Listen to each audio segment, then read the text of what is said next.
Assalamualaikum warahmatullahi wabarakatuh.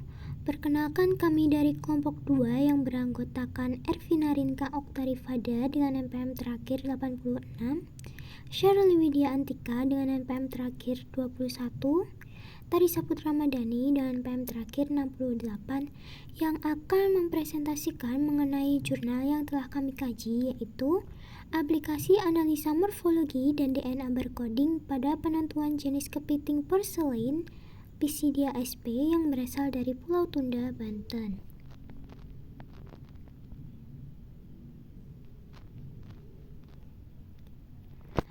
Untuk identifikasi masalah dari jurnal ini, yaitu yang pertama, adanya fenomena keanekaragaman biota laut, salah satunya cryptic species.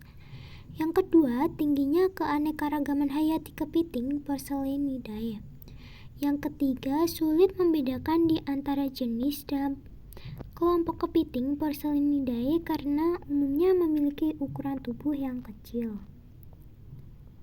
Untuk urgensi dalam jurnal ini, yaitu yang mendasari penelitian dalam artikel tersebut adalah untuk mengidentifikasi dan memastikan jenis dari kepiting porselin yang berasal dari Pulau Tunda, Provinsi Banten dengan mengaplikasi analisa morfologi dan teknik DNA berkoding. Yang selanjutnya, metode penelitian. Untuk waktu penelitiannya yaitu pada bulan Mei sampai Juli 2017 dan lokasi penelitian ini untuk pengambilan sampel dekapoda dilakukan di Pulau Tunda, Serang, Provinsi Banten. Analisa molekuler dilakukan di Laboratorium Biodiversitas dan Biosistematika Kelautan, Fakultas Perikanan dan Ilmu Kelautan, Institut Pertanian Bogor. Yang selanjutnya ada langkah kerja dari penelitian ini, yaitu yang pertama, pengambilan sampel. Pengambilan sampel dekapoda dilakukan dari karang mati genus Acropora sp, Pocillopora sp, dan Porites sp. Koloni karang mati dibungkus plastik kemudian disimpan dalam ember guna mempermudah pengangkatan sampel. Yang kedua, sortir dan identifikasi sampel. Dalam langkah kerja ini, sampel disortir dari pecahan karang mati kemudian diidentifikasi dengan merujuk Haig 1992, Osawa 2007, Chan 2010, dan Pure 2004. Sampel dekapoda kemudian dicelupkan pada minyak cengkeh untuk membuat biota tersebut pingsan. Kemudian sampel dimasukkan ke dalam botol sampel yang telah berisi etanol 96%. Langkah yang selanjutnya yaitu ekstraksi dan isolasi DNA. Jaringan kepiting porselin untuk ekstraksi DNA berasal dari kaki jalan Poreopod kedua sebelah kanan. Sampel dicuci menggunakan low TE, kemudian jaringan otot dihancurkan. Pemisahan dan pemurnian DNA dari bahan organik lain mengikuti petunjuk kit ekstraksi genomik DNA mini kit for animal tissue. Fragmen DNA ruas gen COI genom mitokondria kemudian diamplifikasi menggunakan primer DNA menggunakan mesin PCR. Hasil amplifikasi selanjutnya diuji elektroforesis menggunakan gel agarose 1,2%.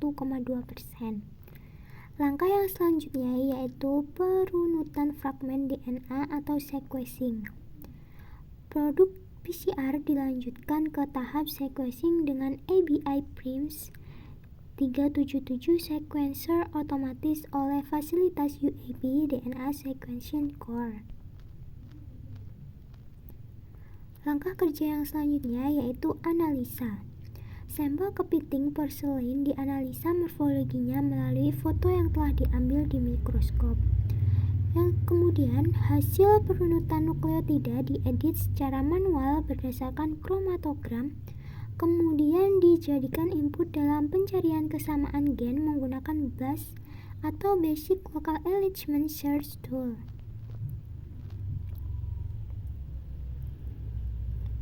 Yang selanjutnya, analisa morfologi. Sampel dekapoda yang ditemukan di pecahan karang mati Pulau Tunda merupakan kepiting dari genus Pisidia, famili Porcellinidae.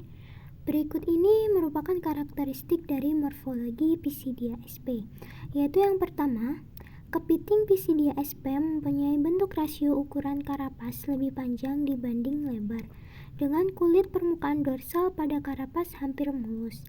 Yang kemudian, median lobe dari rostrum di bagian anterior bergerigi, memiliki antena panjang dan dapat digerakkan. Kedua lengan seliped memiliki ukuran yang tidak sama besar. Ukuran lengan sebelah kanan lebih besar dari sebelah kiri. Lengan sebelah kiri memiliki gerigi seperti duri di bagian karpus dan palm. Pada karpus berjumlah 2 dan palm berjumlah 5. Sedangkan lengan sebelah kanan, duri berjumlah 7 di bagian palm, di bagian karpus hanya 1. Kaki jalan terdiri dari marus, karpus, propodus, dan dactylus. Bagian akhir dari dactylus dengan cakar tunggal. Yang selanjutnya, analisa DNA barcode. Berdasarkan analisis barcode DNA gen COI pada Pisidia sp, setelah dibandingkan dengan database GenBank NCBI, didapatkan tingkat kemiripan tertinggi dimiliki oleh spesies Anomura sp dengan max score dan total score yang sama yaitu 937, query cover 89%, evalu 0,0 dan Aiden 94%. Berdasarkan analisis barcode DNA gen COI pada Pisidia sp, setelah dibandingkan dengan database GenBank NCBI, didapatkan tingkat kemiripan tertinggi dimiliki oleh spesies Anomura sp dengan maksimal skor dan total skor yang sama yaitu 937, query cover 89%, evalu 0,0 dan Aiden 9.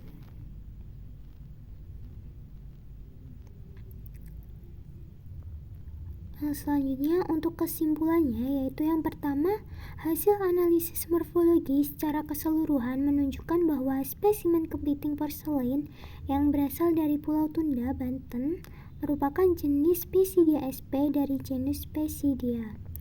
Yang kedua, hasil analisis DNA barcoding hanya terbaca pada tingkat infraorodo, yaitu Anomura dengan presentase kesamaan identifikasi 94%. Yang selanjutnya, teknik biologi molekuler. Teknik biologi molekuler yang digunakan penulis dalam artikel tersebut adalah DNA barcode.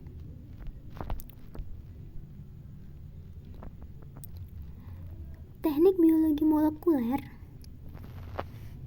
DNA barcode merupakan suatu teknik menggunakan sekuens DNA yang berukuran pendek yang digunakan untuk mempercepat dan mempermudah proses identifikasi suatu spesies.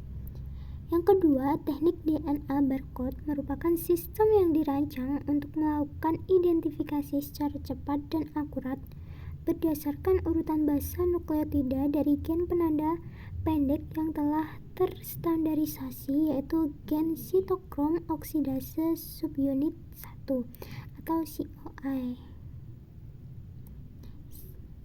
Gen COI atau sitokrom oksidase subunit 1 merupakan salah satu gen penyandi dalam genom mtDNA yang dikenal memiliki banyak kelebihan. Salah satunya yaitu gen COI sedikit sekali mengalami delesi dan insersi pada sekuensnya serta banyak bagian yang bersifat konserv atau lestari sehingga dapat digunakan sebagai DNA barcode, yaitu penciri setiap spesies. Yang selanjutnya, identifikasi spesies melalui DNA barcode biasanya dilakukan dengan pengambilan sekuens pendek atau sebagai barcode dari suatu bagian genom yang standar, yaitu wilayah gen yang spesifik. Karakteristik DNA barcode yaitu sekuens DNA bersifat ortolog, yaitu memiliki variabilitas yang cukup untuk membedakan antar spesies dan dapat menunjukkan variabilitas rendah dalam individu yang termasuk spesies yang sama. Dari artikel tersebut diketahui bahwa penggunaan DNA barcode dalam penelitian yaitu untuk membantu menyelesaikan masalah tumpang tindih karakter variasi intra dan interspesies dan membantu menemukan, membedakan, dan mendeskripsikan spesimen yang sulit diidentifikasi dengan karakter morfologi. Sekian penjelasan dari kelompok kami. Kami ucapkan terima kasih. Wassalamualaikum warahmatullahi wabarakatuh.